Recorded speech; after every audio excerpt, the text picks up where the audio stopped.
वृंदावन बिहारी लाल की जय। द्रौपदी से ही ऐसा संभव था कि बताया कि मैं एक माँ हूं और एक माँ ही दूसरे माँ के हृदय की वेदना को समझ सकती है।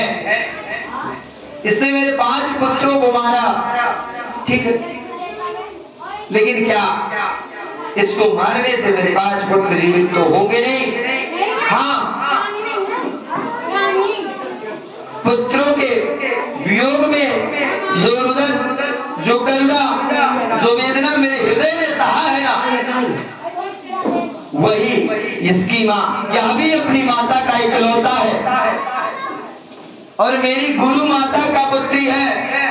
मेरे गुरु माता के बुढ़ापे का एकमात्र सहारा है। गुरु जी तो बरेनी रणभूमि में वीर गति को प्राप्त हो गए। मेरी माता गौतमी का एकमात्र इकलौता सहारा है। निवेदन है आपसे कि आप इसे मत मारो, इसे छोड़ दो, क्योंकि गुरुआचार्य ने आपको अपने पुत्र को ने जो विद्या नहीं दी वह विद्या आपको दी। जो विद्या द्रोणाचार्य ने अपने पुत्र अश्वत्थामा को नहीं दी वह विद्या तुम्हें दी। चक्रवी हो वेदन का। तो मेरा आपसे यही निवेदन है कि हाँ, हमारा गुरुपुत्र है, ऐसा समझ लेना कि गुरु ऋण युक्त हो जाएगा, इसे छोड़ दो, इसे मत मारो। अर्जुन ने कहा इसके मन में तो करुणा आ गई। राजनीति में करुणा नहीं होती, सच में के साथ सठता का व्यवहार करना ही राजनीति होती है। जैसा के साथ तैसा। राजनीति कहता है जो हमारे साथ आपने किया हम आपके साथ तो वैसा करेंगे, वहां करुणा नहीं करता है। इसकी मृत्यु तो निश्चित है, बच नहीं सकता। युधिष्ठिर ने पूछा आप बताइए इसे मारे या नहीं? युधिष्ठिर जी ने कहा धर्म ग्रंथों में लिखा है वैसा ही करना। भीमसेन ने कहा अर्जुन तुम नहीं मारोगे ना तो मैं इसे मार दूंगा, ये तुमने नहीं मारा तो मैं मारूंगा। ऐसे पापी को मारने से कोई पाप नहीं लगेगा। नकुल सहदेव ने कहा मजले भैया ठीक कह रहे हैं, मारना ही चाहिए। देखिए ज्येष्ठ भ्राता युधिष्ठिर ने शास्त्र सम्मत होना चाहिए, लेकिन जो छोटे होते हैं वो बड़े भाई के बल पे उछलते जरूर है। तो नकुल सहदेव ने कहा मारना ही ठीक है, लेकिन द्रौपदी दया स्वरूप है, वो कहती है मत मारो। मेरे गोविंद, मेरे द्वारिकाधीश कन्हैया बड़े शांत स्वरूप में खड़े हैं। अर्जुन ने कहा कृष्ण हे गोवारी, हे द्वारिकाधीश कन्हैया आप ही मेरा मार्गदर्शन करो, मैं क्या करूं? मेरे गोविंद ने बड़ी सुंदर बात कही, आप भी सुनिएगा। ब्रह्मबंधुरन्न हन्तव्य आतताई वदर्ण मैं उगायमानामन्नादं परिपाहरुसासनम्। अर्जुन शास्त्र कहते हैं ब्रह्मा चाहे जैसा भी क्यों ना हो, ब्राह्मण चाहे जैसा ही क्यों ना हो, उसे कभी मारना नहीं चाहिए। बालकों का हत्यारा भी कोई हो उसे छोड़ना नहीं चाहिए। यह ब्राह्मण है, इसे मारने में तुम्हें कोई अधिकार नहीं है। ये बाल हत्यारा है तो इसे छोड़ना भी पाप होगा, मारना भी पाप होगा, छोड़ना भी पाप होगा। इसलिए मारो मत और छोड़ो भी नहीं। ऐसा कोई देखिएगा, कोई दंड किया, अगर गलती की है तो उस दंड का उसे सजा मिलनी चाहिए। यदि नहीं मिला ना तो अगली बार बहुत भयानक और बहुत घातक हो जाएगा वह। इसलिए उसने गलती की है तो सजा उसे मिलनी चाहिए, चाहे जो हो, चाहे ब्राह्मण हो चाहे अन्य कोई हो। यदि उसे सजा ना मिली तो वह यही समझ लेगा ये कायर है सामने वाला, इसे और सजा। तो उन्होंने कहा क्या ब्राह्मण है, इसे मृत्यु दंड देना उचित नहीं, लेकिन हाँ यह बाल हत्यारा है तो उसे जिंदा छोड़ना भी उचित नहीं। सन्नाटा सा छा गया पूरी सभा में, भीम सभा। सो भीमसेन ने कहा बहुत अच्छा, आप जैसे अगर न्यायाधीश हो ना, दो चार और हो जाए तो पूरी सृष्टि धन्य हो जाएगी। धन्य है प्रभु। ऐसे ही बताओ, मनी निर्णय मत देना, ऐसे लपेट के रखना, मार भी दो ना मारो। अरे एक ही शब्द कहो, या तो मार दो या तो ना। कह रहे हो बाल हत्यारे को छोड़ो भी ना और ब्राह्मण को मारो भी ना, एक ही बात कहो। धन्य कहा जाता है। अर्जुन क्या करे, बड़े धर्म संकट में है। पर हित सरस धर्म नहीं भाई और पर पीड़ा सम नहीं अधमाई। अर्जुन क्या करे बेचारे, धर्म संकट में पड़ गया है, लेकिन फिर भी भरी सभा में अश्वत्थामा खड़ा है। सो अर्जुन अश्वत्थामा की दाढ़ी मूंछ मुड़वा दी, आधी मूंछ मुड़वा दी, आधे सिर के बाल कटा दिए, सिर पे सुशोभित मणि निकाल कर धक्के देकर बाहर निकाल दिया। अधम ब्राह्मण यही बड़ा वध है। देखिएगा, ब्राह्मण वध केवल ब्राह्मण की हत्या करने से नहीं होता।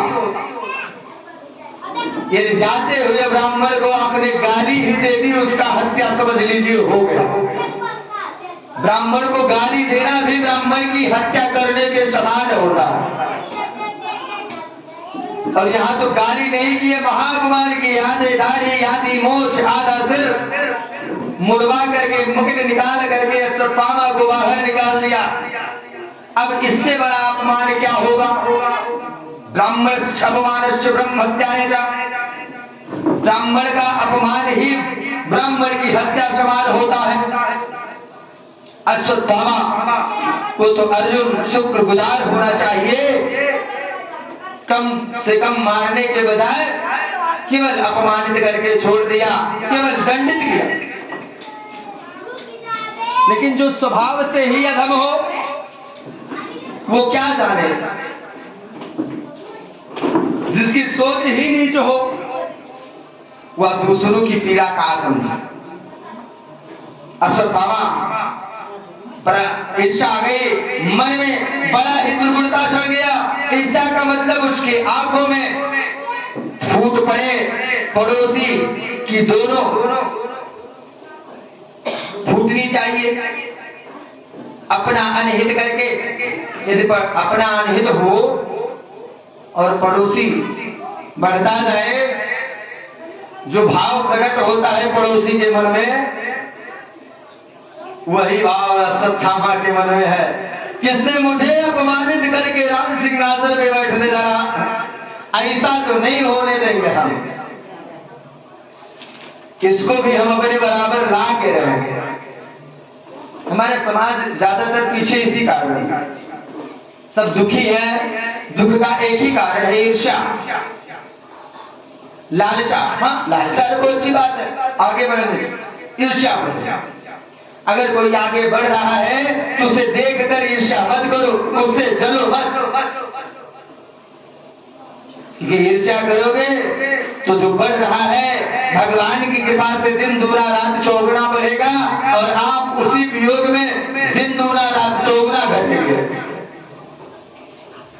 हाँ, आप भी मेहनत करो। ये देखो कि सामने वाला मेहनत कर रहा है, दिन दिन खाना नहीं खा रहा, बेचारा रात को दिन नहीं समझ रहा है, दिन को दिन भर चलता है, रात भर चलता है, कैसे पैसे एक एक पैसे के लिए मेहनत कर रहा, तब आगे बढ़ा है। आप भी बात कर्म करो, आप आलस्य से बढ़िया गद्दा अजाई ले रहे हो और सिर्फ ऐसा कर रहे हो भगवान यो अपने बराबर हो जाए, तो ये ठीक नहीं। मेहनत करना, आगे बढ़ेंगे। अश्वत्थामा ने कहा इसने मेरा अपमान किया और घोर अपमान किया, इस अपमान का तो मैं बदला लूंगा। अश्वत्थामा ने कहा कि पांडवों के वंश का निर्वंश कर दूंगा, निर्वंश कर दूंगा। पांडव कुल में एक भी वंश में नहीं छोड़ूंगा, इनके वंश में पानी देने वाला कोई नहीं रह जाएगा। अपने आश्रम में बैठा बैठा सोचने लगा कि पांडवों का निर्वंश कैसे करूं। पहले तो सोचा सब तो मरी गए, बचा कौन, लेकिन फिर विचार करने लगा कोई तो बचा ना हो, निर्वंशर है। तो बहुत सोचने के बाद उसके मन में आया अभिमन्यु युद्ध में मारा गया, उसके पुत्र 5 पुत्र जो भाई थे द्रौपदी के पुत्र, उसको मैंने मार दिया, कल मैंने मार दिया, अब कौन है। फिर सोचा अभिमन्यु को मृत्यु के शब्द मैं सुना था, अभिमन्यु की पति गर्भवती थी, अभिमन्यु की जो पत्नी थी वो गर्भवती थी, आज उसे 9 महीने पूर्ण हो रहे हैं, उस गर्भस्थ शिशु को ही मैं मार देता हूं। वही अंतिम पांडव कुल का एक वंश चिराग है, उसी को मार दूंगा तो भारत वंश का जो होगा कुल समाप्त हो जाएगा, कोई नहीं रह जाएगा। सो बस मानव के मन में ईर्ष्या रूपी विष जब आ जाता है ना, तो उसका चरित्र भी प्रदूषित हो जाता है। अपने आश्रम में बैठे बैठे अश्वत्थामा ने अभिमन्यु की विधवा पत्नी के गर्भस्थ शिशु मारने के लिए ब्रह्मास्त्र चला दिया, परंतु कृष्ण अभिमन्यु के मामा हैं, उत्तरायणी ब्रह्मास्त्र को आते देख और दौड़कर कृष्ण के चरणों में लौट गई। पाहि पाहि महायोगी देवेंद्र देव देव जगत्पते, नभ्यं तद्भयं पश्ये यत् वित्तंबरस्परम्। हे गोविंद, मेरे प्राणों की रक्षा करो, ये ब्रह्मास्त्र मुझे जलाकर भस्म कर देगा, इसकी मुझे परवाह नहीं। यह ब्रह्मास्त्र मुझे जलाकर भस्म कर देगा, इसका परवाह नहीं है मुझे,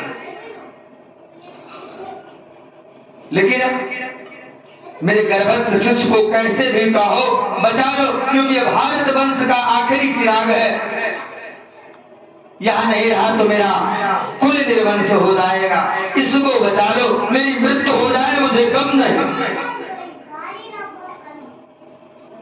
मेरे प्रभु ने कहा ऐसा श्रेष्ठ चरित्र उस गुरुपुत्र का ही हो गया है, मैंने तो सोचा भी नहीं था कि ऐसा भी उसका आचरण होगा। बेटे तुम एक क्षण के लिए चिंतित मत होना, थोड़ी देर के लिए मातृभाव अपने हृदय में लाओ।